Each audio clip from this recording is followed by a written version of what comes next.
ભુજ જેવા રંગીલા શહેરમાં ભુજની પ્રજા ખાવા પીવાની શોખીન તો છે જ, પરંતુ સાથે સાથે અનેક નિત નવી વસ્તુઓની ખરીદી કરવાનો પણ ભુજવાસીઓ શોખ ધરાવે છે।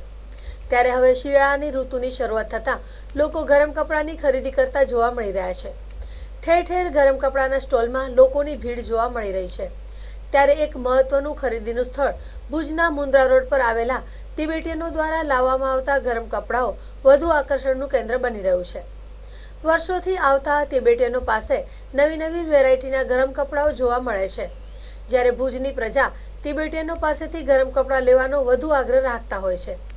સમગ્ર ભારતમાં પ્રખ્યાત આ તિબેટીયનોની ગરમ કપડાં અનેક વર્ગના લોકોને પરવડે તેવા હોય છે।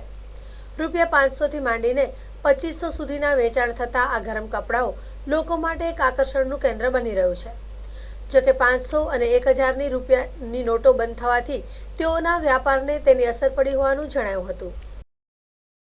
માલ બધો બહારથી આવે છે,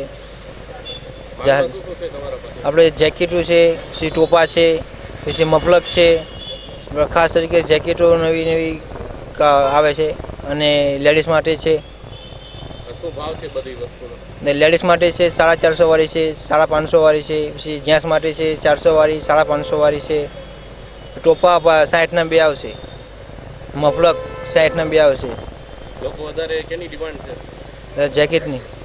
અને 500 ને 1000ની નોટો બંધ થઈ જાય તો કેવી તો ગરાગી નથી, ઓછી છે ગરાગી। નોટો બંધ થવા છે, ગરાગી ઓછી છે, ડીમ પડી જાય છે, છૂટા મળતા નથી। 2000ની નોટ આવે છે તો ગ્રાહકી ઉપર કેટલો અસર પડી છે એને લીધે?